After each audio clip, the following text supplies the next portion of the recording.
Talaga. Tuwang-tuwa sila Newban at ang kanyang asawa nang malaman na maaaring gumaling ang kanilang anak, kaya wala silang pakialam kung magkano ang halaga nito. Well, mabibigyan ko siya ng isang tableta ngayon. Sa loob ng 5 minuto, mababawi ang pakiramdam ng kanyang guya, sabi ni Guning at naglabas ng maliit na bote ng porselana na may mga kristal sa loob. Ano? Sa loob ng 5 minuto. Nagulat sila Newban at ang kanyang asawa sa kanilang mga mata, at hindi makapaniwala sa kanilang mga narinig. Pagkatapos ay nagbuhos si Guning ng isang power crystal at ibinigay ito kay Lan Tianhua. Tianhua, kunin mo na, at ang iyong binti ay magkakaroon ng pakiramdam. Talaga, pinilit tumayo si Lan Tianhua, ngunit pagkatapos ng mga taon ng medikal na paggamot, nakaupo pa rin siya sa wheelchair na ito. Oo, nakangiting sabi ni Guning. Magaling, kukunin ko, sabi ni Lan Chanwas. Ibinuka niya ang kanyang bibig at nilunok ang kapangyarihang kristal na ibinigay sa kanya ni Guning. Bigla na lang siyang nakaramdam ng malamig na hangin na kumakalat sa kanyang katawan na medyo komportable.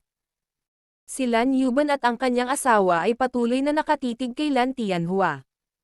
Medyo kinakabahan silang dalawa. 1 minuto, 2 minuto, 3 minuto ang lumipas, sa wakas ay nagsimulang magkaroon ng pakiramdam ang guya ni Lan Tianhua. Pumikit pa ito ng ilang beses. Napansin ni Lan Yuban at ng kanyang asawa at hindi nag-atubiling nagtanong, Tianhua, ano ang nararamdaman mo ngayon? Medyo masakit, ngunit malamig, sagot ni Lan Tianhua. Tolerable ang sakit. Mga ad ng Pub Future. Kung nararamdaman mo ang sakit, nangangahulugan ito na gumagaling na ang iyong guya, sabi ni Guning. Nagtagal bago bumalik sa normal ang guya ni Lan Tianhua, kaya natural lang na masakit ito. Nang marinig iyon, napaiyak sa kaligayahan si Lan Yuban at ang kanyang asawa. Ibinigay ni Guning ang bote ng porselana kay Lan Yuban at sinabing, mayroon pang 2 table tas sa loob nito. Uminom ng isang tableta tuwing 3 araw, at ang epekto nito ay lalong halata. Pagkatapos uminom ng 3 table tas, malamang na siya ay maglakad. Gayunpaman, sa panahon ng regla, ang kanyang guya ay dapat ay massage araw-araw para mas mabilis itong gumaling. Kinuha ni Lan Yuban ang bote ng porselana. Nanginginig ang mga kamay niya sa tuwa, pero hinawakan niya ito ng mahigpit sa mga kamay niya dahil ang mga tabletang ito ay makakapagpagaling sa anak niya. Maraming salamat, Miss Gu, sabi ni Lan Yuban. Ang 3 table tas ay nagkakahalaga ng 3 milyong yuan. Kinuha ni Lan Yuban ang isang tseke at isinulat ang halaga. Ibinigay niya ang tseke kay Guning, at ibinigay naman ni Guning kay Gao Yi. Pagkatapos noon, umalis si Guning sa bahay ng pamilyang Lan. Sinabi ni Guning kay Gao Yi na kunin ang tseke bukas. Hindi gusto ni Guning ang mga tseke at mas gusto ang pera. Kinailangan din ni Gao Yi at Qiaoya na mag-impake para sa flight patungong CTG. Si Gao Yi at Qiaoya ay mga maaasahang katulong ni Guning ngayon. Bumalik si Qin Haosheng sa kanyang tahanan at tila masama ang loob. Nag-alala si Mrs. Qin sa kanya, at sinabi ni Qin Haosheng sa kanya ang nangyari sa pamilya Su ngayon. Hindi na ito lihim dahil napakaraming mga sosyalista sa party. Nang malaman ni Mrs. Qin na si Guning ang tunay na boss ng Jade Beauty Jewelry, lubos siyang namangha, ngunit hindi siya nagdududa sa mga salita ng kanyang asawa. Kung paano nailigtas ni Guning si Su Aya gamit ang kanyang espesyal na gamot, naisip din ni Mrs. Qin na ito ay masyadong hindi kapanipaniwala. Wow, napakaganda ni Guning. Mayroon siyang 1 bilyong yuan ng kayamanan sa murang edad. Sabi ni Mrs. Qin. Talaga. Sa tingin ko, tama si Ifan. Bagamat hindi may kukumpara ni Guning sa amin ngayon, maaari siyang maging mas mayaman sa lalong madaling panahon kaysa sa iba pang napakayamang pamilya sa CTF, sabi ni Qin Haosheng. Mga ad ng Pub Future. Well, sa kasamaang palad, walang nararamdaman si Guning kay Ifan. Sa simula, ayaw ni Mrs. Qin na makipag-date si Qin Yifan sa isang ordinaryong babae, pero ngayon hindi niya nalaman na simple lang si Guning. Pakiramdam niya ay isang kahihiyan na tinanggihan ni Guning si Qin Yifan. Si Qin Yifan ay nakatayo sa hagdan at narinig ang usapan ng kanyang mga magulang. Hindi siya masyadong nabigla nang mabalitaan niyang si Guning ang tunay na boss ng Jade Beauty Jewelry dahil palagi niyang nasa isip ang parehong ideya. Gayunpaman, namangha siya sa katotohanang nailigtas ni Guning si Suanya. Bagamat alam niyang hindi simple si Guning, paulit-ulit niyang ginulat. Gayunpaman, naakit siya kay Guning dahil sa napakaraming hindi kapani-paniwalang kakayahan nito, ngunit dahil sa kanyang personalidad. Sa sandaling ito, marami nang nakabawi si Qin Yifan mula sa pagtanggi ni Guning. Kahit na masakit pa ring isipin si Guning, sumuko na siya. Pagkatapos ng lahat, ang isang romantikong relasyon ay hindi isang bagay na maaari mong makuha pagkatapos magtrabaho ng husto. Sa kanilang pag-uwi, biglang naisip ni Guning si Susan Hao. Naisip niya na mas mabuting harapin ang problema niya ngayon, kaya tinawag niya kaagad si Suanya. Si Suanya ay sinusuri, kaya sinagot ni Susan Hao ang tawag, iyon mismo ang gusto ni Guning. Kumusta, Guning? Sinusubok si Anya ngayon, kaya hindi comfortable para sa kanya na sagutin ang iyong tawag, malumanay na sabi ni Susan Hao. Tito Su, tumawag ako para sa iyo, sabi ni Guning. Oh, anong meron? Tanong ni Susan Hao na medyo nagulat. Naisip niya na maaaring kailanganin ni Guning ang kanyang tulong. Tito Su, hindi ka ba comfortable? At palagi kang binabangungot minsan, halos himatayan ka na. Tanong ni Guning. Nang marinig iyon, napatulala si Susan Hao. Eksakto, naging abala ako kamakailan at bihirang magpahinga, sabi ni Susan Hao. Hindi inisip ni Susan Hao na siya ay may sakit o ano paman, ngunit naisip niya na siya ay masyadong abala. May nakuha ka bang mga antigaw kamakailan? Tanong muli ni Guning. Bahagyang kumunot ang noo ni Susan Hao. Hindi niya naintindihan kung bakit tinanong iyon ni Guning ngunit naniniwala siya na walang intensyon si Guning na saktan siya. Kaya't sumagot siya, oo, pinadalhan ako ng isang mabubuting kaibigan ko ng gintong Buddha 2 linggo na ang nakakaraan. Nagsimula ka bang hindi komportable pagkatapos mong matanggap ang gintong Buddha? Tanong ni Guning. Matalino si Susan Hao upang maunawaan ang kahulugan ni Guning. Posibleng ang gintong Buddha ang dahilan kung bakit hindi siya komportable sa mga araw na ito. Hindi ito pinaniwalaan ni Susan Hao sa simula. Paano gagawin ng isang gintong Buddha na hindi komportable ang isang tao? Gayunpaman, hindi siya matigas ang ulo. Bagamat hindi siya naniniwala sa mga Diyos o multo, narinig niya ang ilang mga kwento tungkol sa mga ito. Kahit na napakahirap paniwalaan, nagsimula siyang hindi komportable pagkatapos niyang matanggap ang gintong Buddha. Oo, nakaramdam ako ng sakit pagkatapos matanggap ang gintong Buddha, at lumalala ito araw-araw, sabi ni Susan Hao. Pagkaraan ng ilang sandali, idinagdag niya, Guning, dapat alam mo ang dahilan simula nang itanong mo sa akin ang tanong. Bagamat hindi ako naniniwala sa mga Diyos o multo, nagtitiwala ako sa iyo, at maaari mong sabihin sa akin ng direkta. Well, kung gayon magtatapat ako sa iyo. Napansin ko na ang iyong mukha ay hindi pangkaraniwang maputla at ang iyong noo ay maitim na mga sintomas ng pagiging apektado ni Yin. Mula sa pagkakaalam ko hanggang ngayon, ang mga antik ay mga bagay na maaaring magdala ng Yin, dahil sila ay nakabaon sa ilalim ng lupa kasama ng mga patay na tao sa loob ng maraming taon. Kung ang isang buhay na tao ay apektado ni Yin, siya ay magkakasakit, at mamamatay pagkaraan ng mahabang panahon, sabi ni Guning. Ano? Nagulat si Susan Hao. Kahit na nakahanda siya sa pag-iisip ng mabalitaan niyang maaari siyang mamatay pagkatapos ng mahabang panahon na maapektuhan ni Yin, ang maputlang mukha ni Susan Hao ay lalong namutla. Alam ko na ito ay parang kakaiba at hindi ka panipaniwala, ngunit ang mundo ay malaki at puno ng mga kakaibang bagay.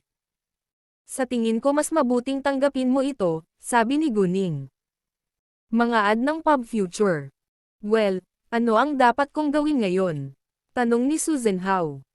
Kahit na mahirap pa rin para sa kanya na tanggapin ito, pinili niyang sundin ang payo ni Guning. Hindi pa ako sigurado kung ang Golden Buddha ang pinagmulan. Mangyaring ipakita ito sa akin kapag binisita kita sa iyong kumpanya bukas. Kung ito ay nagdadala ng yin, maaari mo itong ibigay sa akin at alam ko kung paano itaboy ang yin. Maaari ko itong ibalik sa iyo pagkatapos nito. Hanggat malayo ka kay yin, unti-unti kang gagaling, sabi ni Guning. Sure, sagot ni Susan Hao. Hindi niya pinagdudahan ang layunin ni Guning. Nagtanong kung paano niya nalaman ang lahat ng mga bagay na ito tungkol kay Yin dahil naiintindihan niya na hindi na siya dapat magtanong pa kung hindi na siya nagsalita pa ni Guning. Hanggat taos-puso siyang tinutulungan ni Guning, sapat na iyon. Matapos ibaba ni Guning ang tawag kay Susan Hao, nagtatakang nagtanong si Gao Yi, "Boss, meron ba talagang Yin?" Na-curious din si Qiao Ya dahil ito ang unang pagkakataon na narinig nila ito. Oo, sagot ni Guning ngunit hindi na nagpaliwanag pa. Hindi na nagtanong sina Gao Yi at Qiao Ya, ngunit naniwala silang lahat kay Guning. Pag-uwi ni Guning, sinabi niya kay Guman na pupunta siya sa CTG, at syempre, pinayagan siya ng kanyang ina. Matapos malaman ni Guman na si Guning ang tunay na boss ng Jade Beauty Jewelry, naisip niya na medyo makatwiran na madalas lumipad si Guning sa CTG. Kinabukasan bandang 9 AM, si Guning kasama sina Gao Yi at Qiao Ya ay nagmaneho sa kumpanya ng pamilyang So. Mga ad ng Pub Future. Tinawag ni Guning si Susan Hao nang iparada nila ang sasakyan sa parking lot. Pagkatapos ay agad na inimpake ni Susan Hao ang gintong Buddha at pinuntahan si Guning.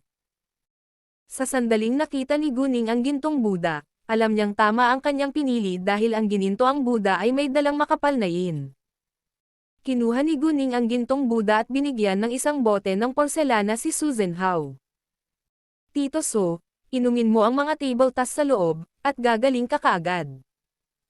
Alam ni Susan Hao na ang mga table tas ay espesyal na gamot ni Guning na mayroong 1,000,000 yuan bawat tableta.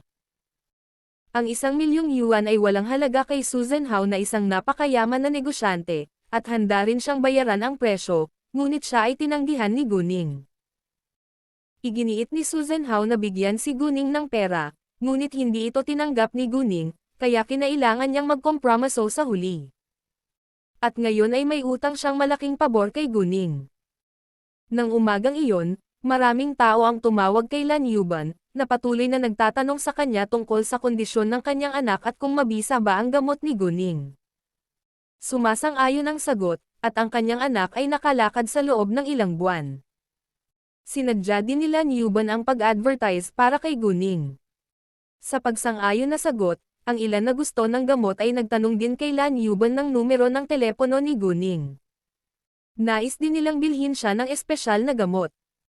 Gayunpaman, walang pahintulot ni Guning, hindi sinabi ni Lan Yuban sa kanila. Sinabi ni Lan Yuban kay Guning ang tungkol dito sa ibang pagkakataon. Ngunit tinanggihan ni Guning na ibigay sa kanila ang kanyang numero ng telepono dahil wala siyang oras upang makipag-ugnayan sa kanila sa ngayon. Pagkatapos, 2 piraso ng nakakagulat na balita tungkol kay Guning ang napunta sa CTF. Nabalitaan ng lahat ng tunay na boss ng Jade Beauty Jewelry ay isang 18 anyos na babae na ang pangalan ay Guning. At na mayroon siyang espesyal na gamot na may mahusay na epekto. Maaari nitong pagalingin ang karamihan sa mga sakit. Si Miss Su ay isang halimbawa. Karamihan sa mga tao ay naniniwala sa unang balita dahil ang karamihan sa mga socialite na may mataas na katayuan sa lipunan ay alam ito. Ngunit kakaunti ang mga tao ang maniniwala sa pangalawang piraso ng balita, dahil walang sino man ang nag-iisip na may isang uri ng gamot na maaaring gamutin ang karamihan sa mga sakit dito. Mundo. Ano man ang mangyari, ginulat ni Guning ang maraming tao sa CTF.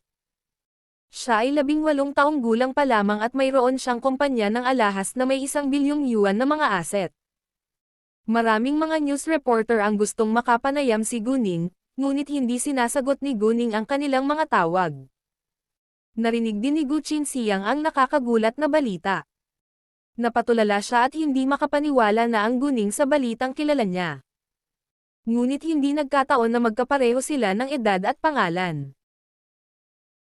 Napakahirap para kay Gu Qinxiang na tanggapin ang katotohanan. Medyo naiinggit na siya sa kanilang beauty salon at construction material store. Kung mayroon din silang kumpanya ng alahas, si Gu Qinxiang ay matatamaan ng husto. Siya ay nagtrabaho ng husto sa loob ng mahigit 20 taon. At sa wakas ay naging isang matagumpay na negosyante na may 12 milyong yuan lamang ang mga asset, ngunit si Guning ay naging bilyonaryo sa loob ng ilang buwan. Alam niyang hindi mahina si Guning ngayon, ngunit hindi niya maiwasang tawagan si Guman pagkatapos niyang marinig ang balita. Nasa ospital pa rin ang matandang babae, kaya hindi na-block ni Guman ang numero ng telepono ni Gu Qinxiang kung sakaling may mangyaring masama sa kanyang ina at mamis niya ito. Kahit nagalit siya sa kanyang ina, hindi siya cold-blooded. At ang matandang babae ay naparalisa mula sa baywang pababa. Hindi siya makalakad ngunit kailangang humiga sa kama o lumipat sa wheelchair. Malabong magdudulot pa siya ng gulo kay Guman. Guman, si Guning ba ang tunay na boss ng Jade Beauty Jewelry? Tanong ni Gu Qinxiang. Hindi siya naglakas loob na inisin ang mga ito, kaya hindi siya umalangaw-ngaw sa hangin tulad ng dati. Narinig na ni Guman ang balita na pinag-uusapan ng lahat, kaya hindi na siya nagulat na nalaman din ito ni Gu Qinxiang. E ano ngayon? Wala itong kinalaman sa iyo.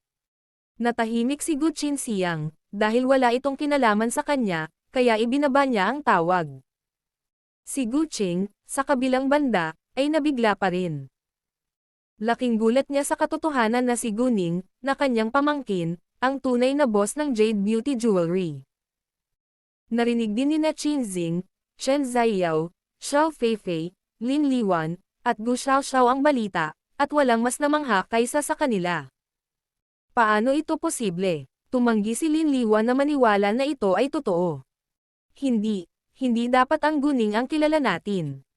Masyado siyang mahirap para magpatakbo ng isang tindahan ng alahas. Sabi ni Gu Xiaoxiao. Mga ad ng Pub Future. Tungkol sa mga talakayang iyon, walang pakialam si Guning, dahil nakarating na siya sa CTG. Alas 12:30 ng tanghali nang makarating sila sa airport sa CTG. Pagkababa niya sa eroplano, binuksan niya ang kanyang telepono at nakakagulat na nakakita ng napakaraming hindi kilalang mga tawag at mensahe. Matapos basahin ang mga ito, naunawaan ni Guning na ang mga reporter ng balita ay sabik na mahanap at makapanayam siya. Gayunpaman, siya ay okupado ngayon. Kung sakaling tatawagan siya muli, nagpadala siya ng mga mensahe pabalik sa kanila na nagsasabing wala siya sa CTF at hindi makakatanggap ng mga panayam. Agad na tinanong ng mga news reporter na iyon kung kailan siya babalik, ngunit muling hindi pinansin ni Guning. Pagkatapos noon, sumakay siya ng taxi papuntang downtown para mananghalian. Nakipag-ugnayan na si Guning kay Yan Zenglan bago siya dumating sa CTG, kaya hinihintay na siya ng grupo ni Yan Zenglan sa hotel. Nagbigay din si Guning ng isang dokumento kung saan isinulat niya ang lahat ng mga ari-arian ng Hangyan Group na binalak niyang kunin kay Yan Zenglan para malaman niya ang presyo ng mga ito pagdaten. G niya. Ang presyo sa merkado ay 2.5 bilyong yuan, ngunit ang presyo na inaalok kay Guning ay 1.3 bilyong yuan lamang, na 700 milyong yuan ay mas mababa kaysa sa kanyang inaasahan. Malaking diskwento talaga iyon, at ito ang pinakamaraming maiaalok sa kanya ni Yan Zenglan. At ang dahilan kung bakit makukuha ni Guning ang presyo ay dahil malaki ang naiambag niya sa kaso laban sa Hangyan Group. Pagkatapos kumain, kinuha ni Yan Zenglan si Guning para tapusin ng personal ang mga legal na pamamaraan. Hindi nagtagal, naayos na. Pagkatapos noon, sinabihan ni Guning sina Gao Yi at Qiao Yan na ibigay ang impormasyon kay An Guangyao. Tutulungan nila si An Guangyao sa pagharap sa mga bagay-bagay. Ang mga hotel at restaurant sa ilalim ng Hangyan Group ay muling palamutihan ng isang bagong pangalan. Bilang karagdagan, binalak ni Guning na i-upgrade ang mga ito sa mga 5-star na hotel, at ang bagong pangalan ay ang Fengteng Hotel. Maa-upgrade din ang mga restaurant, at papalitan ang pangalan bilang Fengteng Restaurant. Mga ad ng Pub Future. Si Fang Changsheng ay ambisyoso, kaya lahat ng kanyang mga hotel at restaurant ay may magagandang lokasyon. Walang problema sa pagpapalit ng mga ito sa mga high-end na lugar. Tungkol naman sa shopping mall, Nagpasya si Guning na iwan itong bukas gaya ng dati, dahil mawawalan siya ng 1,000,000 yuan kung magsara ito kahit isang araw. Binalak ni Guning na lumipad ng mag-isa sa CTB kinabukasan, habang sina Gao Yi at Qiao Ya ay sumakay ng eroplano pabalik sa CTF noong araw na iyon. Isang gabi lang si Guning sa CTG, kaya hindi niya tinawagan si Master Yan at iba pang mga master. Pumunta siya sa Jade Beauty Jewelry Store at nakilala si Zhou Zhenghong. "Tito Zhou, kumusta ka?" sabi ni Guning. "Lahat ay maayos. Gayunpaman, dumating sa akin si Xiaoping ilang araw na ang nakalipas, at sinubukan niyang ibenta sa akin ang Zufu Jewelry sa halagang 5,000,000 yuan. Ang Zufu Jewelry ay hindi kabilang 10,000,000 yuan sa ngayon, kaya magiging pipi akong bilhin ito. Magsisinungaling ako kung sasabihin kong wala akong nararamdaman sa Zufu Jewelry. Binuo ko ang tatak pagkatapos ng lahat, ngunit alam ko rin na ito ay kasaysayan na, at lumilipat ako sa palabas kasama si Jade Beauty Jewelry." Hindi itinago ni Zhou Zhenghong na lumapit sa kanya si Xiaoping, kasabay nito, ipinakita niya ang kanyang katapatan sa Jade Beauty Jewelry bago si Guning. Nang marinig iyon, naaliw si Guning.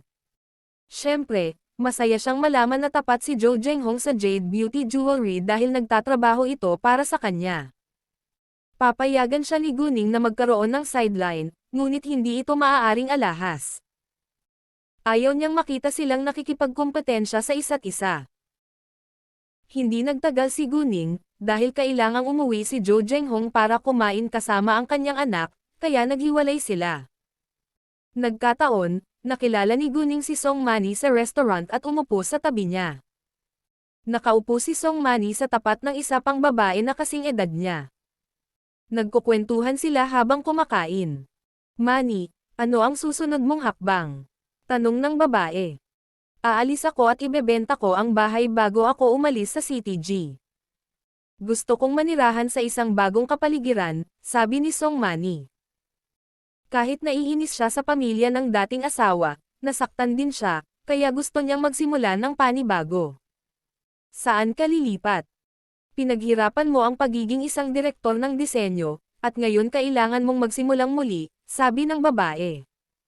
Naawa siya kay Song Mani. "Ayos lang. Single ako at walang pressure ngayon. At dahil na-expose ko na ang ginawa ni Song Mixen, patuloy na nakikiusap si Feng Jia na makipagbalikan ako sa kanya.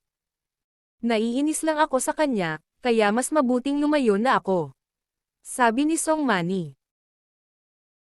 Speaking of Song Mixen, halatang hindi gusto ang mukha ng babae. Grabe naman ang asong ta. Gusto pa niyang gawing ama ng kanyang anak si Feng Jia. Gayunpaman, salamat sa kanya, nakita mo ang totoong mukha ni Feng Jia. Walang hiya talaga ang pamilya ni Feng Jia.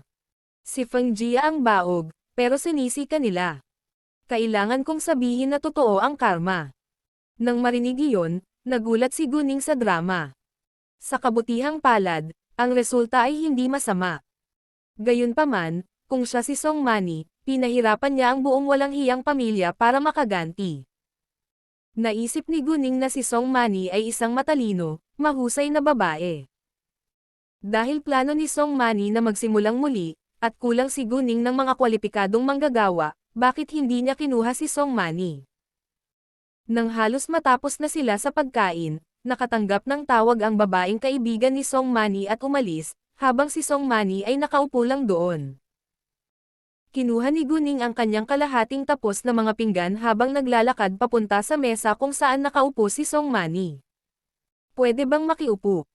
Nakilala ni Song Mani si Guning sa unang tingin at medyo nagulat siya. "Pakiusap." Sa pahintulot ni Song Mani, umupo si Guning sa tapat. "Hi, ako si Guning. At hindi ko maiwasang marinig ang usapan niyo ng kaibigan mo noon. Nabalitaan ko na gusto mong magpalit ng trabaho at manirahan sa isang bagong kapaligiran. Maaari ko bang malaman ang dati mong trabaho?" tanong ni Guning.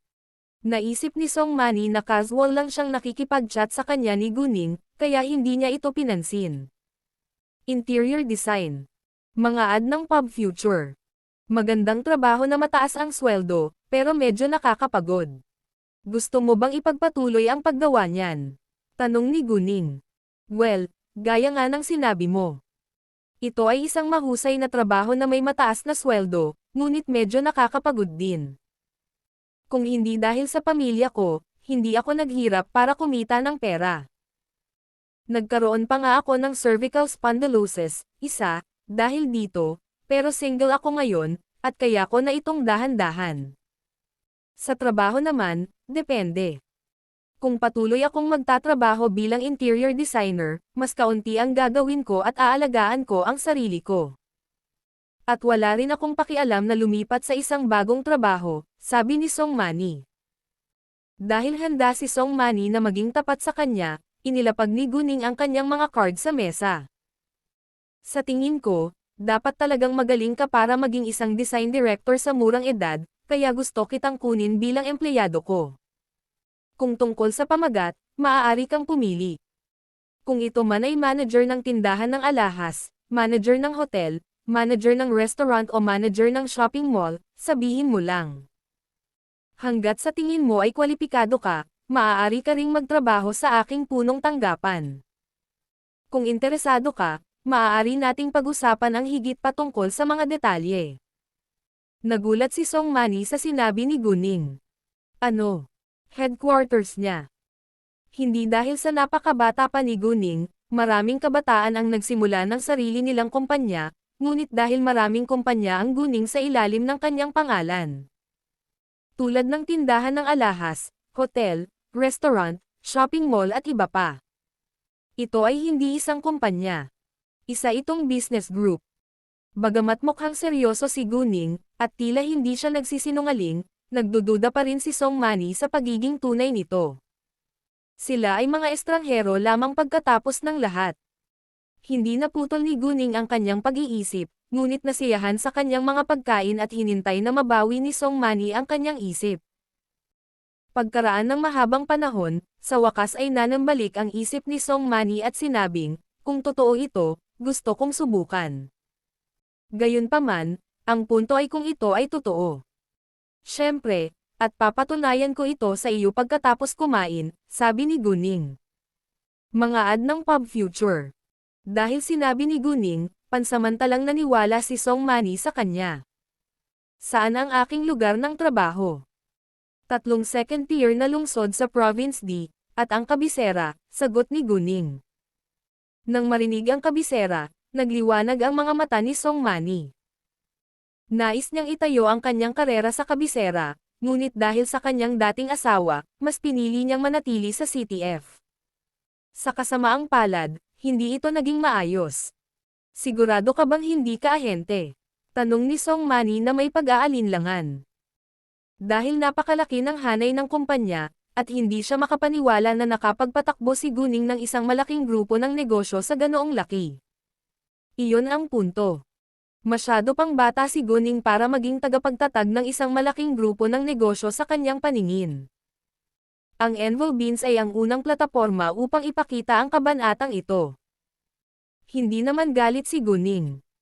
Hindi magiging normal kung hindi siya pagdudahan ni Song Mani. Sa oras na iyon, natapos ni Guning ang kanyang pagkain. Naglabas siya ng isang file kasama ang lahat ng mga kopya ng kanyang mga ari-arian mula sa loob ng kanyang backpack. Karaniwan, ilalagay ni Guning ang kanyang mahahalagang bagay sa kanyang telepatikong espasyo sa mata. Hindi niya inisip na ipaalam kay Song Mani ang kanyang tunay na pagkatao, dahil siya ang pinili niya. Gayunpaman, hindi sasabihin ni Guning kay Song Mani ang lahat tungkol sa kanyang mga ari-arian. Ipinakita lang niya kay Song Mani ang ilan sa mga dokumento para sa Jade Beauty Jewelry, Shenghua Real Estate, Fenghua Entertainment, at iba pang kumpanya na kakabili niya lang mula sa Hangyan Group.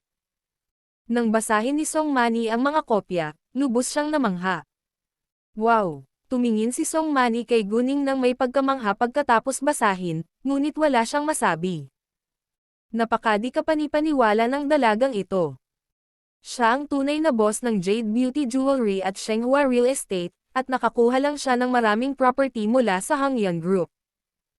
Hindi pa naririnig ni Song Mani ang Fenghua Entertainment, dahil isa itong bagong tatag ng kumpanya, kaya hindi siya masyadong interesado. Gayunpaman, kilala niya ang Shenghua Real Estate. Muntik nang malugi ang kumpanya ngunit binili ng isang misteryosong tao. Sa hindi inaasahang pagkakataon, ang misteryosong tao ay ang batang babaeng ito sa harapan mismo ng kanyang mga mata. Alam din niya ang tungkol sa Jade Beauty Jewelry na nagdulot ng malaking sensasyon sa CTF, at ang pinakasikat na brand sa industriya ng alahas ngayon. Talagang namangha si Guning kay Song Mani. Bagamat maaaring peke ang mga dokumento, pinili ni Song Mani na maniwala kay Guning.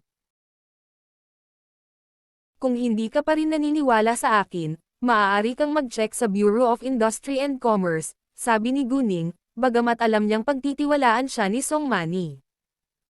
Huminga ng malalim si Song Mani bago niya sinabing, nagulat talaga ako na marami kang naaabot sa murang edad. I do admire you and I'm willing to work for you, pero mas gusto ko ang capital kaysa province.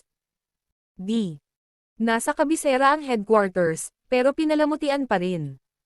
Magkakaroon ng maraming departamento tulad ng Human Resources, Finance at iba pa. Kulang kami sa mga staff na nagtatrabaho doon ngayon dahil bagong built lang ito, kaya pwede mong piliin na maging manager ng kahit anong departamento basta't kaya mo ang trabaho.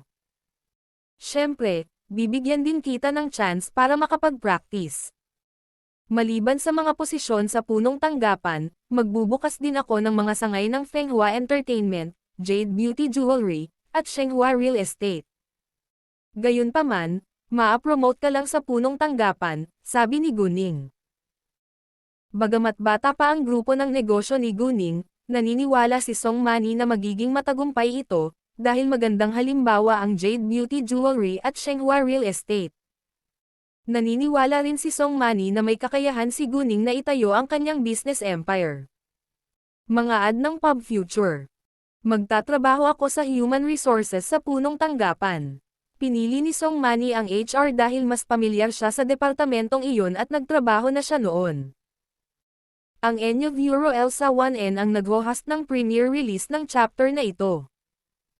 Agad na naglabas si Guning ng kontrata at panulat mula sa kanyang backpack.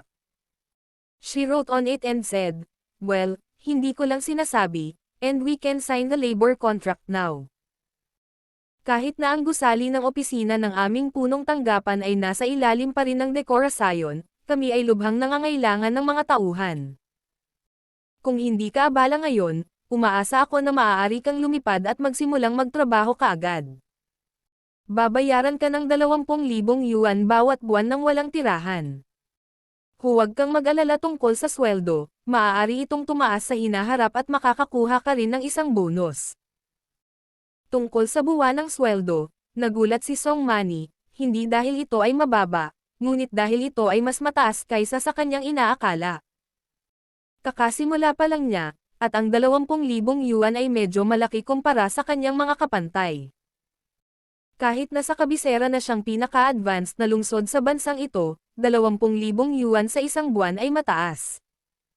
Bukod dito, maaaring tumaas ang kanyang sweldo sa hinaharap at makakakuha din siya ng bonus. Sa pagharap sa gayong kaakit-akit na mga kondisyon, si Song Mani ay walang reklamo. Tungkol naman sa tirahan, hindi nag-alala si Song Mani tungkol dito. Ang kanyang bahay ay nagkakahalaga ng 2 milyong yuan sa CTG at binalak niyang ibenta ito sa lalong madaling panahon. Sapat na ang 2 milyon para makabili siya ng isang apartment sa kabisera.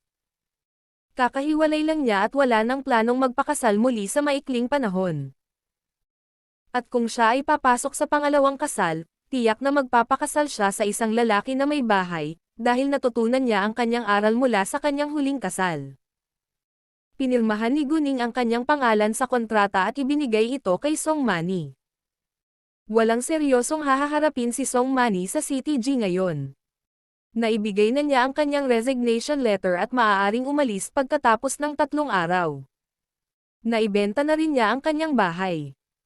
Bagamat wala pang tumatawag sa kanya, hindi siya nag-alala, dahil maaari siyang umupa ng apartment sa kabisera sa maikling panahon. Mayroon din siyang savings na 10,000 yuan sa kanyang account, na sapat na upang suportahan siya sa medyo mahabang panahon. Bilang karagdagan, Makukuha niya ang sweldo mula sa kanyang bagong trabaho pagkatapos ng isang buwan. Sa makatuwid, mayroon siyang sapat na pera upang mabuhay ang kanyang buhay. Binasa ni Song Manny ang kontrata at pinirmahan ang kanyang pangalan. Hindi ako masama. Bagamat ikaw ang manager ng HR sa aking kumpanya, maaari kang magkaroon ng sideline sa iyong libreng oras, sabi ni Guning.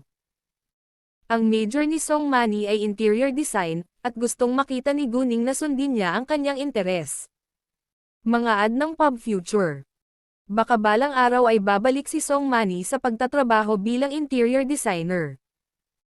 Ano man ang mangyari, hanggat handa pa rin si Song Manny na magtrabaho para sa kanya, hindi takutol si Guning. Nang marinig iyon, nagulat si Song Manny at pinahahalagahan ang kabaitan ni Guning. Interior design ang major niya, at ayaw niyang isuko ito. Pagkatapos pirmahan ang kontrata, sinabi ni Guning, tatawag muna ako. Tinawagan niya si An Guangyao at tinanong kung kailan magsisimula ang dekorasyon ng gusali ng opisina. Sinabi sa kanya ng isang Guangyao na magsisimula ito bukas. Ang punong tanggapan ng kanilang grupo ng negosyo ay nasa ilalim ng pagsasaayos, na isang malaking proyekto, kaya inalis ni An Guangyao ang kanyang schedule para dito. Pagkatapos ay sinabi ni Guning kay An Guangyao na kinuha niya si Song Manny na lilipad sa kabisera para tulungan siya. Walang alam si Guning tungkol sa dekorasyon, kaya tinanong niya si An Guangyao kung anong mga trabaho ang maaaring gawin ni Song Manny. Matapos marinig na interior design ang major ni Song Manny, natuwa si An Guangyao. Gusto sana niyang kumuha ng interior designer para mahalin sa interior style ng office building, pero hindi pa siya nakakahanap ng qualified designer. Kung makakarating si Song Manny, malulutas nito ang isang malaking problema. Natuwa rin si Song Manny matapos sabihin sa kanya ni Guning ang balita. Sinabi ni Guning kay Song Manny na idisenyo muna ang kanyang opisina. Hindi sila naghiwalay hanggang alas 8 ng gabi. Pagkatapos ng tanghali, dumiretso si Guning sa Cleanwater Blue Sky. Siya ay naging abala sa mga araw na ito, ngunit kapag siya ay nagpahinga, hindi niya maiwasang mamiss si Leng Xiaoteng. Ang pagkakaroon ng nobyo na may espesyal na pagkakakilanlan at hindi siya makontak kahit kailan niya gusto. Si Guning ay nakakaramdam ng pagbibitiw minsan, ngunit mahal na mahal niya ito at tatanggapin ang lahat tungkol sa kanya. Kinabukasan, dumating si Guning sa airport ng CTG bandang 8:30 AM. Gayunpaman, nang kakapasok pa lamang niya sa lounge, natanggap niya ang tawag ni Zhou Zhenghong. Sinabi ni Zhou Zhenghong na ang kanyang anak ay kinidnap noong umagang iyon ni Xiaoping. Humingi si Xiaoping ng 10 milyong yuan, o papatayin niya ang anak ni Zhou Zhenghong. Ang masama pa, ilang oras na lang ang natitira kay Zhou Zhenghong. Nang marinig iyon, nagalit si Guning. Tumalikod siya at naglakad ulit palabas. Si Zhou Zhenghong ang kanyang tauhan. Dahil nasa panganib ang kanyang pamilya, walang dahilan para tumabi siya. Si Xiaoping ay naghuhukay ng libingan para sa kanyang sarili. Sa totoo lang, pera lang ang gusto ni Xiaoping, dahil alam din niya na hindi kumpanya ni Zhou Zhenghong ang Jade Beauty Jewelry. Tito Joe, sinabi ba sa iyo ni Xiaoping ang kanilang lokasyon? Tanong ni Guning. Hindi, nanginginig ang boses ni Zhou Zhenghong. Huwag magpanik. Pupunta ako dyan, sabi ni Guning bago niya ibinaba ang tawag. Agad niyang tinawagan si Kay at sinabi sa kanya ang address ni Zhou Zhenghong. Inutusan ni Guning si Kay na ihak ang lahat ng surveillance camera sa paligid ng bahay ni Zhou Zhenghong. Kung nakakita siya ng isang batang lalaki na humigit kumulang 13 taong gulang na kinidnap, susubaybayan niya ang direksyon kung saan dinala ang bata. Si Kay ay isang ace hacker, at dinala niya ang kanyang computer kahit saan. Sa sandaling matanggap niya ang utos ni Guning, kumilos siya. Makalipas ang 15 minuto, ipinadala ni Kay kay Guning ang address kung saan nakaimbak ang bata. Ito ay isang abandonadong pabrika sa suburb na pag-aari ni Xiaoping. Sa gulat ni Guning, si Xiaoping ay dinukot ng mag-isa ang anak ni Zhou Zhenghong. Sinabihan ni Guning ang taxi driver na dumiretso sa address at nagpadala ng mensahe kay Zhou Zhenghong habang nasa daan. Guning. Tio Joe, kumuha ako ng isang tao upang suriin ang mga surveillance camera, kaya nakita ko kung nasaan si Xiaoping ngayon. Trust me, ibabalik ko sa iyo ang anak mo. Makalipas ang 10 minuto, dumating si Guning, gayunpaman, hindi niya sinabi sa driver na ihinto ang sasakyan malapit sa abandonadong pabrika. Sa halip, lumabas siya sa isang apartment building na 100 metro ang layo. May mga apartment building dito at doon, kaya hindi naisip ng taxi driver kung bakit pumunta rito si Guning.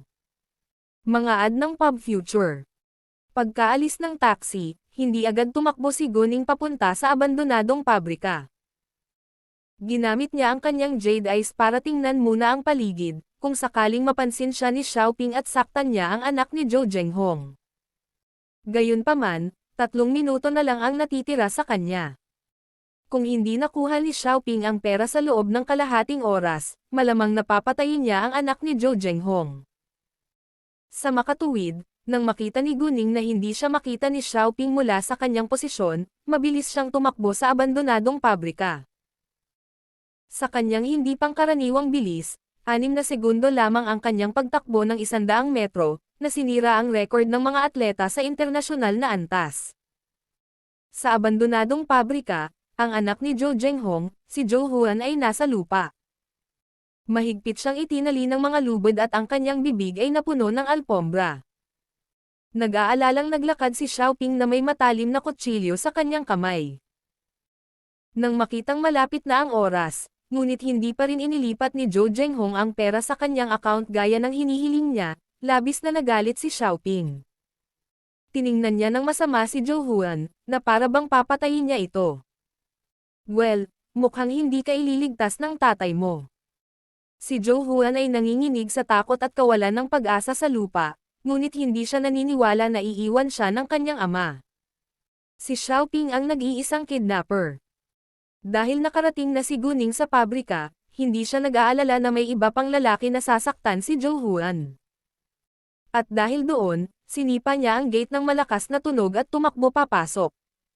Nagulat si Xiaoping. Gayunpaman, bago pa siya makapag-react ay tinamaan siya ng malakas sa tiyan at sinipa ng 3 metro ang layo bago siya bumagsak sa lupa. Sa ganoong biglaan at marahas na pag-atake, nahimati si Xiaoping bago pa man siya makaungol sa sakit. Inikat ni Zhou Huan ang kanyang mga mata sa pagkabigla pagkatapos panoorin ang eksena. Lumapit si Guning kay Zhou Huan at kinalas ang mga lubad. Zhou Huan, tinawag ako ng iyong ama upang iligtas ka. Narinig ni Guning ang sinabi ni Xiaoping kay Zhou Huan, kaya sinabi niya iyon para aliwin siya. Nang marinig iyon, napaluha si Zhou Huan. Bagaman ayaw niyang maniwala na iiwan siya ng kanyang ama, natakot siya. Pagkatapos ng paliwanag ni Guning, gumaan ang loob niya. Hindi siya pababayaan ng kanyang ama ngunit humingi ng tulong sa isang kung fu master. Sa katunayan, sa mga mata ni Zhou Huan, si Guning ay isang kung fu master. Hinayaan ni Guning si Zhou Huan na umiyak para ilabas ang kanyang takot, at agad na tinawag si Zhou Zhenghong. Narinig ni Zhou Zhenghong ang tunog ng pag-iyak ni Zhou Huan sa telepono at sa wakas ay nakahinga siya ng maluwag. Paulit-ulit niyang pinasalamatan si Guning. Pagkatapos ay tinanong niya si Guning kung nasaan sila at sinabing darating siya kaagad. Mga ad ng Pub Future. Nakahiga pa rin si Xiaoping sa lupa, at hindi komportable para kay Guning na umalis dito kasama si Zhou Huan, kaya sinabi niya kay Zhou Zhenghong ang address. Pagkatapos nito, tumawag si Guning ng pulis. At nang mabalitaan ng pulis na si Guning iyon. Hindi siya nang ahas na mag-alinlangan at nagpadala ng mga pulis upang tulungan sila ng walang pagkaantala, kasama na ang kapitan ng Criminal Police Force. Mula nang tumawag ng personal ang kanilang direktor at inutusan silang palayain si Guning noong huling pagkakataon. Kumalat ang kanyang pangalan sa himpilan ng pulisya at wala sa mga pulis ang nang-ahas na huwag pansinin siya ngayon. Halos kasabay ng pagdating ni Zhou Zhenghong ang mga pulis. Ipinakita ni Guning sa kapitan ang video kung saan dinukot ni Xiaoping si Zhou Huan ilang oras ang nakalipas, at inaresto ng kapitan si Xiaoping nang walang karagdagang tanong. Pagkatapos noon, umuwi si Zhou Zhenghong kasama si Zhou Huan, habang si Guning ay dumiretso sa airport. Dahil sa aksidente, naiwan ni Guning ang kanyang eroplano, kaya kinailangan niyang magpalat ng kanyang flight. Sa hindi malamang pagkakataon, may nakilala siyang pamilyar na lalaki sa lounge pagkatapos ng pagbabago. Ang lalaki ay si Li Zhenyu. Mula nang mamatay si Li Zhenzhen, ang pamilya Li ay nalunod sa kalungkutan, at si Li Zhenyu ay mukhang pagod na pagod. Nang makita si Guning, nagsuot ng masamang ekspresyon si Li Zhenyu. Bagamat walang kinalaman si Guning sa pagkamatay ni Li Zhenzhen, labis na kinasusuklaman siya ni Li Zhenyu. Gayunpaman, wala siya sa mood na piliin si Guning ngayon. Sumulyap lang si Guning kay Li Zhenyu at hindi siya pinansin. Maaga pa, kaya pumunta si Guning sa isang malapit na western restaurant at umorder ng isang tasa ng kape. "Kumusta, Guning?" Biglang may bumati sa kanya. Itinaas ni Guning ang kanyang ulo at napansin ang isang matangkad, gwapong lalaki na nakatayo sa tabi ng kanyang mesa. Siya ang boss ng kafe, si Alan, na hinangaan ni Bai Xiaoyan mula sa malayo. "Alan, hi," ngumiti si Guning. "Pwede ba kung may upuan ako dito?" Tanong na tanong ni Alan. "Syempre hindi, pakiusap," sabi ni Guning. "Saan ka pupunta?" tanong ni Alan. "CTB, ikaw naman," sagot ni Guning. "Nagkataon lang. Lumilipad din ako sa CTB, pero kailangan kong lumipat sa Germany noon," sabi ni Alan. Ilang sandali pa silang nag-usap at hindi nagtagal ay oras na ng pag-alis. Si Alan ay nakaupo sa unang klase, habang ang upuan ni Guning ay nasa klase ng ekonomiya, kaya sila ay naghiwalay nang sila ay nakasakay na. Hindi na nakita ni Guning si Li Zhenyu, marahil dahil hindi pareho ang kanilang mga flight. Ilang sandali lamang matapos lumipad ang eroplanong sinakyan ni Guning, dahan-daang lumapag ang isang military helicopter sa isang pribadong paliparan sa kabisera. Pagkalapag, isa-isang bumaba sa helicopter ang apat na lalaki. Sila ay sina Leng Xiaoteng, Chen Meng, Xu Jinchen at Zin Bei na ikalima sa Red Flame. Sa sandaling nasa labas sila ng helicopter, hindi na makapaghintay si Leng Xiaoteng na i-on ang kanyang telepono at tumawag. Si Chen Meng at ang iba pang mga kasamahan sa koponan ay umiling nang nagbitiw. Walang alinlangan, si Leng Xiaoteng ay kailangang tumawag kay Guning. Tila mahal ng kanilang amo si Guning, ngunit ito ay mas mabuti kaysa sa pagiging single at mag-isa magpakailanman. Nasaksihan ng L1 Legon ang unang publikasyon ng kabanatang ito sa Enyo Euro LB1N. Tumawag nga si Leng Xiaoteng kay Guning, ngunit naka-off ang kanyang telepono. Sinabi ni Guning kay Leng Xiaoteng na isasara lang niya ang kanyang telepono sa mga eroplano. Kung hindi, kailangang walang signal o naubusan ng kuryente ang telepono. Kaya naisip ni Leng Xiaoteng na kailangang nasa eroplano na si Guning. Saan siya pupunta? Napaisip si Leng Xiaoteng. Lungsod G. Sa pag-aakalang si Guning ay lumilipad patungong Lungsod G, hindi nasisiyahan si Leng Xiaoteng. Sabik siyang makilala ito, ngunit sa kasamaang palad, may iba pa siyang dapat harapin ngayon. Mga ad ng Pub Future. Hinaplos ni Zin Bei ang kanyang tiyan at sinabing, "Halika, sabay na tayong kumain. Nagugutom ako." "Tara na." Si Jin Chen ang magbabayad ng bill, sabi ni Chen Meng. "Hoy, tigilan mo nga ang pagsasamantala sa akin. Huwag kalimutang igalang ang matanda at pahalagahan ang kabataan." Reklamo ni Xu Jinchen. Gayunpaman, hindi big deal para sa kanya na bumili ng pagkain ng kanyang mga kasamahan sa koponan. Ayaw lang niya na parang ATM ang trato nila sa kanya. "Well, alam namin iyon, ngunit kailangan mo munang igalang kami, at pagkatapos ay pahahalagahan ka namin." Ipinatong ni Zin Bei ang kanyang braso sa balikat ni Xu Jinchen. Sobrang close sila at walang pakialam sa edad. "Iwanan mo akong mag-isa." Inalis ni Xu Jinchen ang braso ni Zin Bei. "Nasanay ka lang na sinasamantala ako." Pagkasabi nun, napansin nilang biglang huminto si Leng Xiaoteng sa harapan nila. "Anong problema, boss?" tanong ni Xu Jinchen. "Nako, hindi, pakiramdam ko ay may mali," sabi ni Zin Bei. Mukhang hindi nasagot ang tawag ni boss. Binigyan ni Chen Meng si Jinbei ng isang sulyap ng panghahamak. Halatang hindi sinasagot ang tawag ng amo nila. Nagkibit balikat si Jinbei. Oy, pumunta ka at tanungin kung sasama sa amin kumain si boss, sabi ni Jinbei kay Shu Jinchen. Bakit ako? Ganti ni Shu Jinchen. Si Leng Xiaoteng ay hindi nasisiyahan ngayon, at ang huling bagay na gusto niyang gawin ay ang inisin sa kanyang amo. Sa oras na iyon, biglang tumalikod si Leng Xiaoteng na ikinatakot ng mga lalaking nasa likuran niya. Kailangan kong bumalik sa bahay ng pamilya Leng, maaari kang magsaya sa iyong sarili, sabi ni Leng Xiaoteng. Pagkatapos noon, umalis na si Leng Xiaoteng. Mga ad ng Pub Future. Sa araw noon, kaya si Master Leng lang ang nasa bahay ng pamilya Leng. Nagulat si Leng Changji nang makitang umuwi si Leng Xiaoteng at tuwang-tuwa siyang tinanggap. Si Master Leng, sa kabilang banda, ay pinuna siya sa sandaling lumitaw si Leng Xiaoteng. Xiaoteng, bakit hindi mo sinabi sa akin na girlfriend mo ang babaeng nagligtas sa apo ni Jiang? Alam mo na ngayon, sabi ni Leng Xiaoteng. Hindi niya naisip na kailangang sabihin sa kanyang lolo ang lahat tungkol kay Guning. Higit sa lahat, hindi siya papayagan ni Guning na gawin iyon. Kung hindi, sasabihin niya sa buong mundo na si Guning ay kanyang babae. Hindi alam ni Master Leng kung paano makikipagtalo, ngunit nalungkot lang siya na hindi sinabi ni Leng Xiaoteng sa kanya ng personal. Nako, napaka-unusual na uuwi ka kaagad pagkatapos mong tapusin ang isang gawain. Paano ang girlfriend mo? Pang-aasar ni Master Leng. Mayroon akong seryosong bagay na dapat harapin ngayon, sabi ni Leng Xiaoteng. Ano? Tanong ni Master Leng. Naunawaan ni Master Leng na kailangang may mahalagang bagay na talakayin sa kanya ni Leng Xiaoteng mula nang siya ay umuwi. Si Master Leng at Leng Xiaoteng ay nag-iisa sa pag-aaral.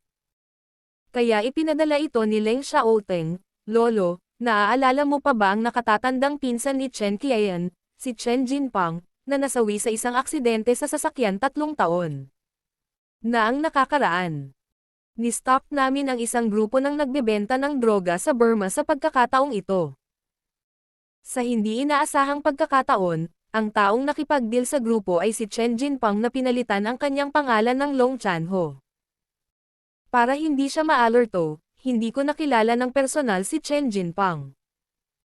At tulad ng ipinakita sa susunod na pagsisiyasat, si Chen Jinpang ay isang senior manager ng Kiringang.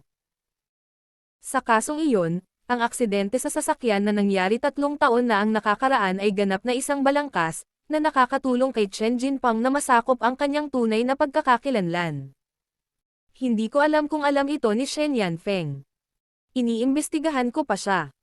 Gayunpaman, kung alam niya, ito ay nagpapatunay na ang pamilya Shen ay mas ambisyoso kaysa sa aming inaakala. Palagi nilang alam na ang pamilya Shen ay ambisyoso, ngunit hindi nila inaasahan na magiging ganoon kaambisyoso at matapang sila. Bilang karagdagan, ang pamilyang Shen ay malapit sa pamilyang Leng, kaya hindi nagduda ang pamilya Leng sa kanilang pag-uugali, o nagsagawa ng pagsisiyasat. Ano? Nang marinig iyon, medyo nabibigla si Master Leng at pagkatapos ay nagalit. Ang pamilya Shen ay nasangkot din sa politika. At ayaw ng mga opisyal ng gobyerno na maugnay sa mga gang.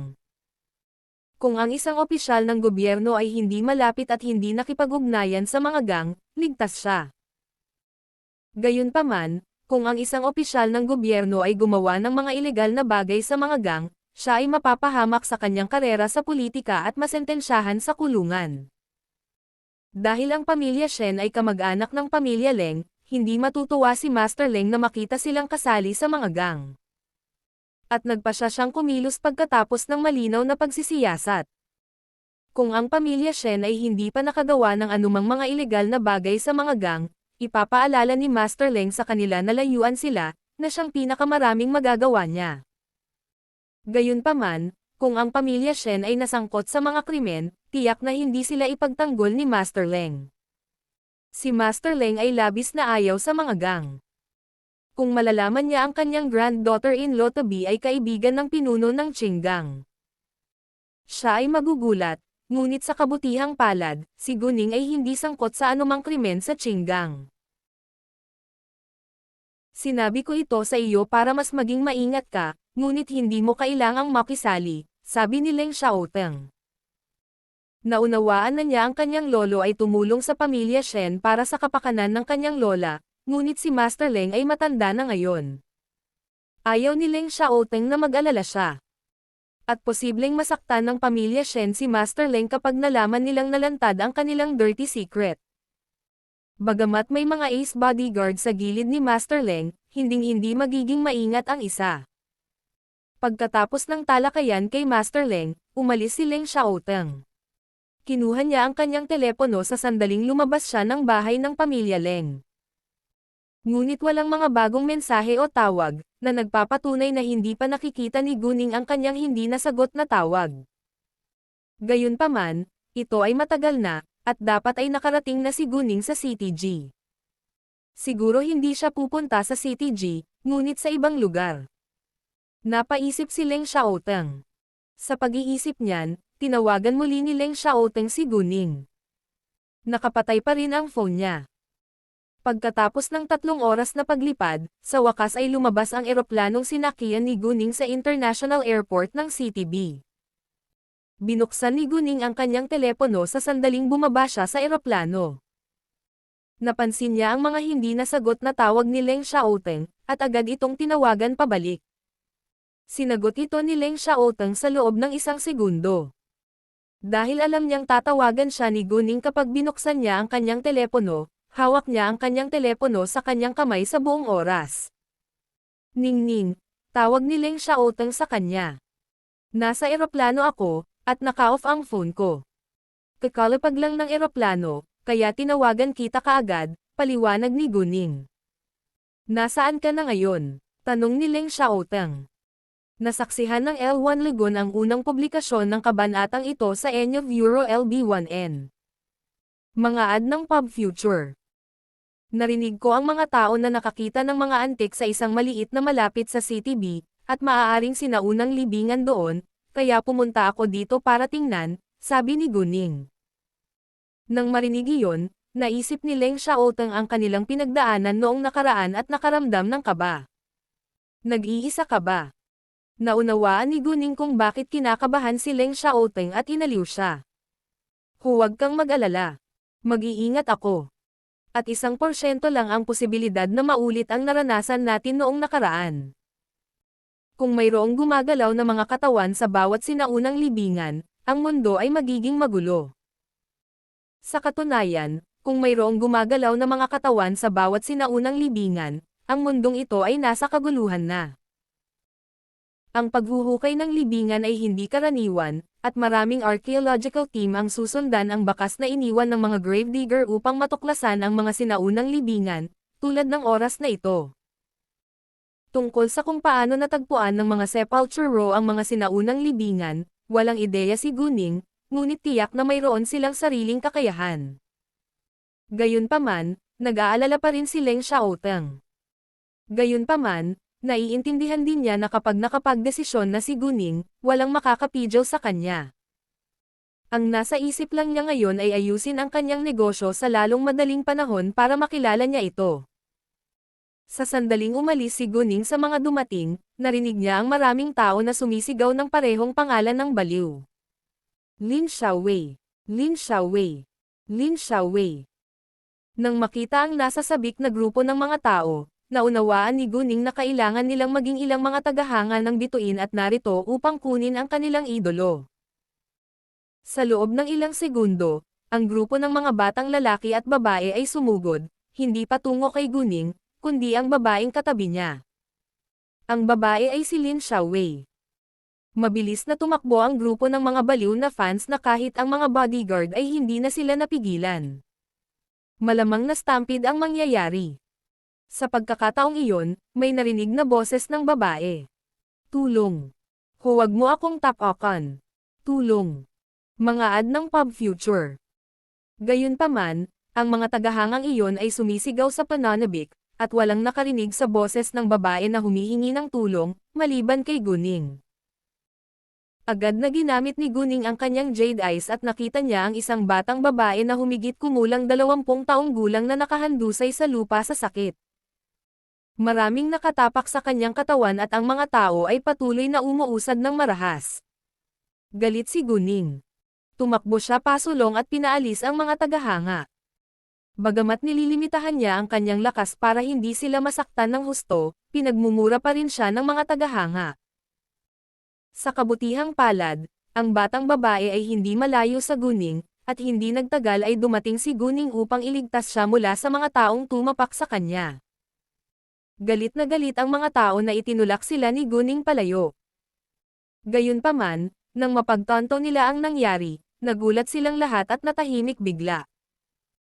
Hinawakan ni Guning ang kamay ng batang babae at inilagay ang kapangyarihan sa kanyang katawan ng walang pagkaantala. Samantala, pinandilatan niya ng mata ang mga taong nakatapak sa kawawang babaeng ito. Tumawag ka na ng ambulansya. Natakot lahat ang mga tao, at kinuha ng isang bodyguard ang kanyang telepono para tumawag sa ambulansya. Gayunpaman, sa sandaling iyangat ni Guning ang kanyang ulo, isang nasa katanghaliang gulang na lalaki ang namangha sa kanyang mukha. Kamukha niya si Guning. Mayroon din siyang kakaibang pakiramdam na nagtulak sa kanya na mapalapit kay Guning. Ang nasa katanghaliang gulang na lalaking ito ay tiyak na biolohikal na ama ni Guning, si Tang Yunfan. Kababalik lang ni Tang Yunfan mula sa isang business trip at nakita niya ang nakakatakot na eksena nang lumabas siya ng arrivals lounge. Lahat ng tao ay nakatingin kay Guning, kaya hindi alam ni Guning na si Tang Yunfan ay isa rin sa kanila. Kamusta siya? Lumapit ang agent ng female star. Nangyari ang trahedya dahil sa babaeng bida, at dapat nilang alalahanin ang kawawang babae. Kasi, kung napunta sa ibang bansa ang balitang ito, maaapektuhan din ang female star. Bagaman ang karamihan sa mga sugat ay nasa balat. Siya ay malubhang nasugatan. Nabali ang isa sa mga tadyang ng babae, ngunit pinagaling ito ni Guning gamit ang kanyang kapangyarihan, kaya hindi niya ito binanggit. Gayunpaman, hindi makatwiran kung hindi man lang nasugatan ang batang babae matapos marahas na tinapakan ng napakaraming tao, kaya hindi ganap na pinagaling ni Guning ang babae. At mukhang namumutla pa ang dalaga sa sakit. I'm so sorry sa nangyari. Babayaran namin ang kanyang mga medikal na binabayaran at kabayaran sa pinsala sa pag-iisip, sabi ni Lin Xiaowei na nagkasala. Mahusay, sagot ni Guning, pagkatapos ay tumingin sa mga nakatapak sa kawawang babaeng ito. Utang mo sa babaeng nasugatan na ito ng paumanhin. Natakot ang mga taong iyon sa malamig na tingin ni Guning at agad silang humingi ng tawad. Ako ay humihingi ng paumanhin. Ayos lang. Alam kong hindi mo sinasadya. Bagamat galit pa rin ang babaeng nasaktan, pinatawad niya ito. Pagkatapos ay tumingin ang dalaga kay Guning at sinabing, maraming salamat sa pagligtas sa aking buhay. Malumanay na sagot ni Guning at nanatiling tahimik. Maya-maya ay dumating na ang ambulansya, at dinala ang babae sa ospital. Nang umalis si Guning sa airport, naramdaman niyang may nakatingin sa kanya sa buong oras. Gayunpaman, sa sandaling lumingon siya, lumayo rin si Tang Yunfan, kaya ang likuran niya lang ang nakita ni Guning. Hindi na nag-isip pa si Guning at umalis na rin. Boss, anong meron? Hindi ka ba komportable? Tanong ni Secretary Yan Weilan.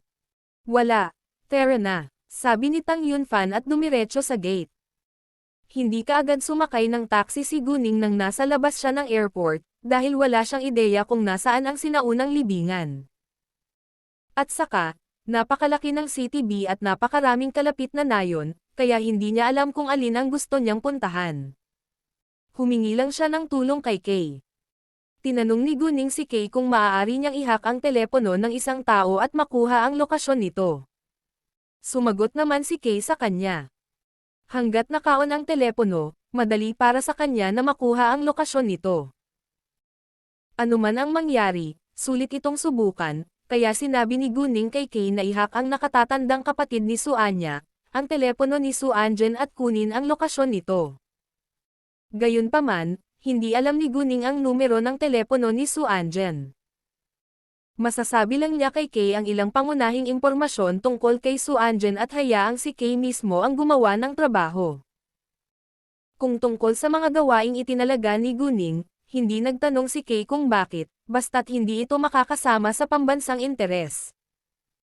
Pagkalipas ng ilang minuto, sinabi ni Kay kay Guning na hindi maganda ang signal ng telepono ni Su Anjen kaya hindi niya makuha ang lokasyon nito sa ngayon. Mga ad ng Pub Future. Kung ganoon, hindi na mahanap ni Guning ang sinaunang libingan ngayon, ngunit sinabi niya kay Kay na bantayan si Su Anjen. Kapag nalaman ni Kay kung nasaan siya, sasabihin ni Kay kay Guning. Nagpa siya si Guning na bisitahin ang Antaygong Kalye sa City B. Ang Lungsod B ay isang mahalagang munisipalidad, na naging sentro ng ekonomiya, transportasyon, teknolohiya, pananalapi, at kalakalan ng bansang ito. Habang nagpunta si Guning sa Antaygong Kalye, ang nangyari sa paliparan ay naging viral sa internet, at si Lin Xiaowei ay nakatanggap ng maraming papuri gaya ng kanyang mga kritisismo. Inakala ng ilan na mabait si Lin Xiaowei dahil nag-alok siyang bayaran ang nasugatang babae sa medikal na bayad at kabayaran sa pinsala sa pag-iisip. Dinala pa niya ng personal sa ospital ang sugatang babae. Gayunpaman, ang iba ay naniniwala na si Lin Xiaowei ay pinoprotektahan lamang ang kanyang sariling reputasyon, at ito ay isang palabas lamang. Sa kabutihang palad, mas maraming tao ang nakaramdam kay Lin Xiaowei, dahil alam nilang lahat na ang mga tagahanga ay maaaring baliw minsan, at ang aksidente ay hindi isang bagay na gustong makita ni Lin Xiaowei. Samantala, marami rin ang nagulat sa matapang na pag-uugali ni Guning. Jesus! Napakagaling ng babaeng ito. Kaya niyang itaboy ang napakaraming tao. Eksakto. Siya ay malakas at mabilis, na nagpapaisip sa akin ng isang kung fu master. I bet isa siya.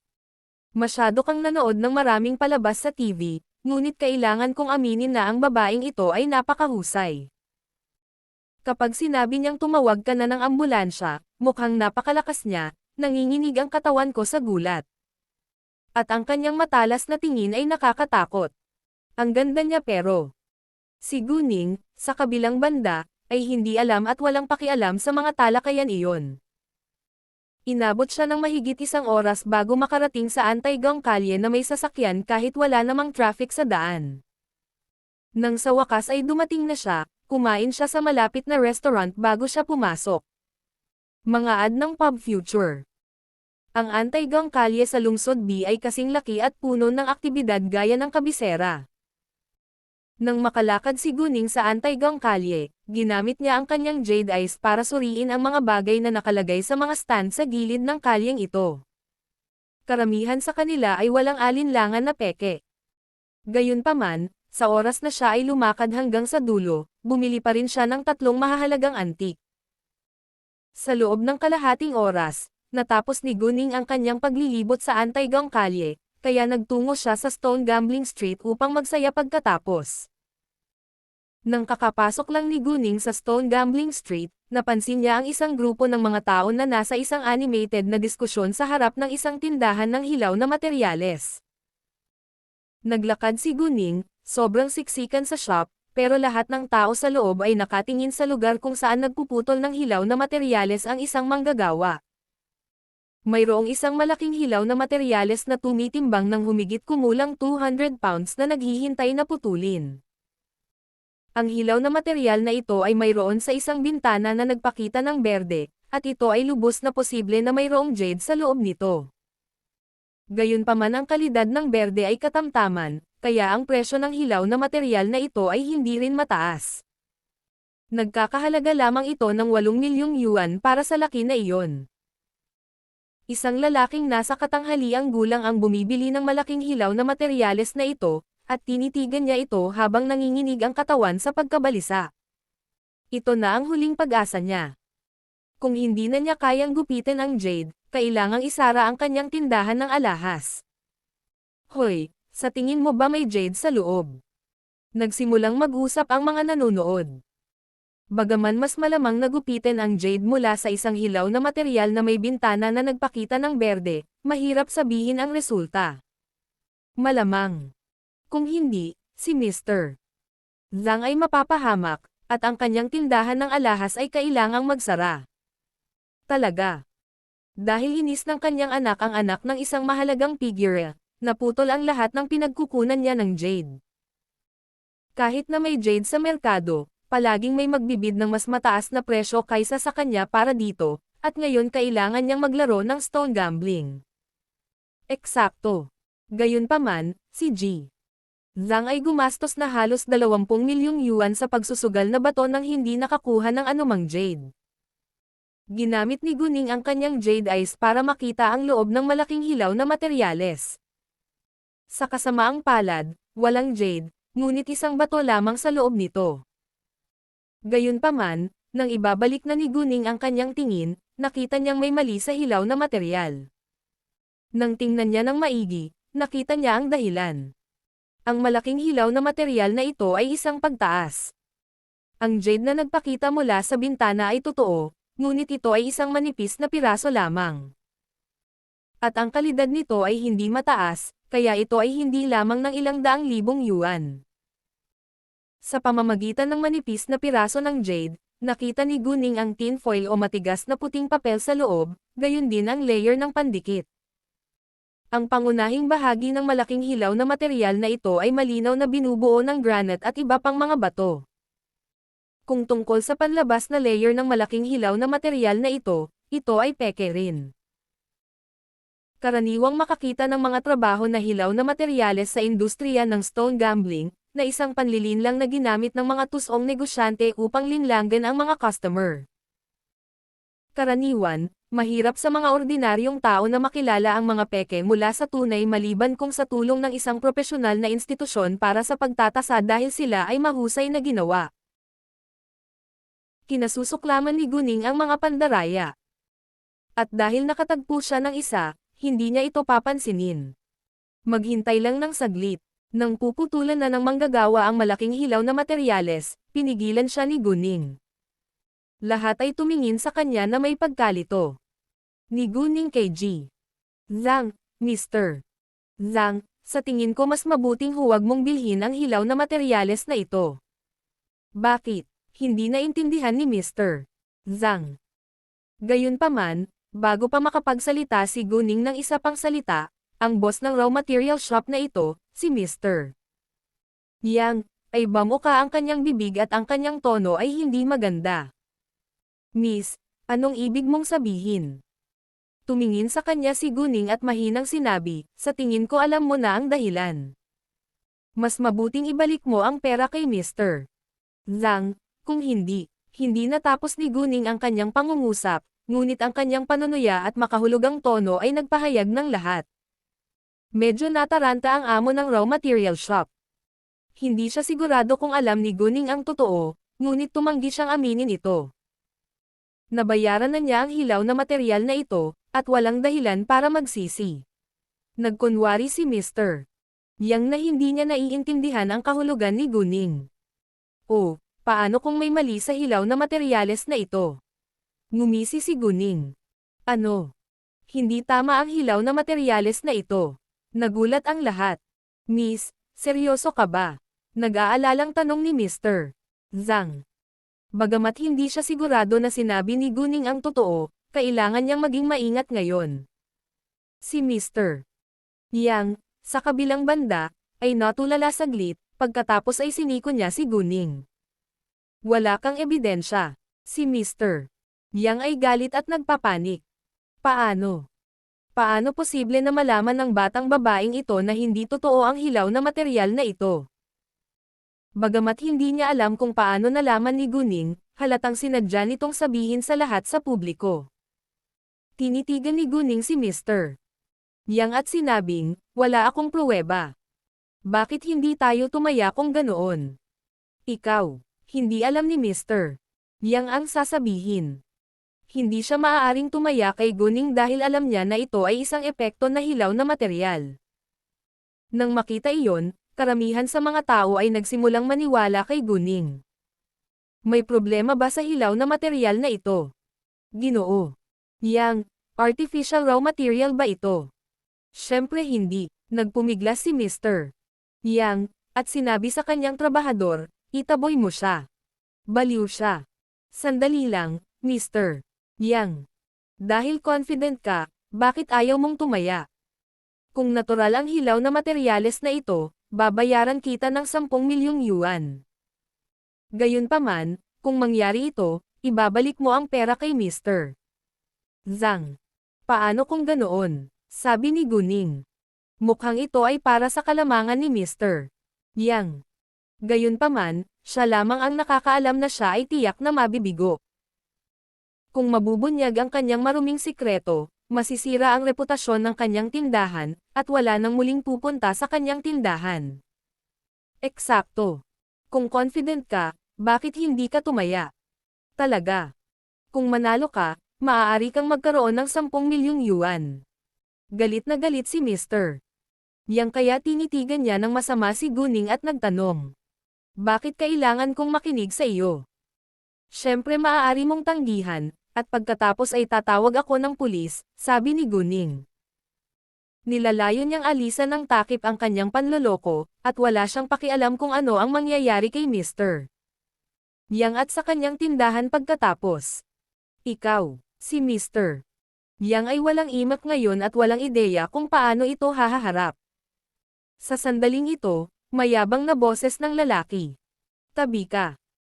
Tingnan ko kung sino ang mga ngahas na gumawa ng gulo sa isang tindahan na may suporta ng pamilya Pan. Mga ad ng Pub Future. Sa sandaling marinig ng mga tao ang kanyang boses, agad silang tumabi at nag-iwan ng malawak na daanan sa gitna. Isang magandang binata sa paligid ng 22 anyos ang pumasok sa loob. Panginoon Pan. Kailan pa siya naging suporta ni Mr. Yang? Well, narinig ko na ang taong kinaiinisan ni Mr. Zhang ay mula sa pamilya Pan. Hindi ko alam kung si Lord Pan ang suporta ni Mr. Yang, pero sigurado ako na pupunta siya dito para pantirya si Mr. Zhang. Mukhang may problema talaga si Mr. Zhang. Bagamat nag-usap sila sa mahinang boses, malinaw na narinig ito ni Guning. Si Lord Pan, syempre, ay hindi suportado ni Mr. Yang, at talagang pumunta siya rito para maghayganti kay Mr. Zhang. Nang makitang dumarating si Lord Pan, nag-relax si Mr. Naramdaman din ni Guning ang takot ng mga tao kay Lord Pan, ngunit hindi siya natatakot sa kanya. Ako iyon. Kasunod ng boses ni Guning, nakita siya ni Lord Pan. Nagulat siya sa pamilyar na mukha nito. Bigla na lang siyang may naisip at sobrang excited. Ah, ikaw pala. Ikaw ang nagligtas sa sugatang babae sa airport. Tama ba? Ang kanyang biglaang pagbabago ay namangha sa lahat sa shop, ngunit narinig nilang lahat na si Guning ang nagligtas sa sugatang babae sa airport. Tumaas ang kilay ni Guning. Hindi niya inaasahan na nakilala ng lalaking ito ang kanyang mukha, ngunit hindi na siya nagulat dahil napakaraming kamera ang nasa harapan niya. Oo, ako ito. Hindi ito itinanggi ni Guning. Sa pagkakaroon ng apirmatibong sagot, mas nasasabik si Lord Pan. Alam mo ba kung fu? Oo naman, sagot ni Guning. Pwede mo ba akong turuan at maging master ko? Tanong ni Lord Pan at tumingin kay Guning ng may pag-asa. Natigilan ang mga tao sa kanilang paligid, at lahat ay nag-alinlangan kung itong si Lord Pan ay mataas na profile na laging mayabang. Si Lord Pan ay sikat sa kanyang paghamak sa mga babae. Walang makapaniwala sa eksena. Mahilig makipaglaban si Lord Pan, at natural na hinahangaan niya ang sino mang magaling makipaglaban. Bagamat maraming martial club sa City B, hindi ito nagustuhan ni Lord Pan. At madali para sa kanyang pamilya na makahanap ng master na magtuturo sa kanya ng kung fu, hindi niya ito gustong gawin. Ginawa lamang niya ang mga bagay ayon sa kanyang sariling kalooban, at siya ay lubos na nakasentro sa sarili. Ang dahilan kung bakit pinili niya si Guning ay dahil maganda ang impresyon niya sa kanya. Kung hindi, hindi niya ituturo na Panginoon niya ang isang babae.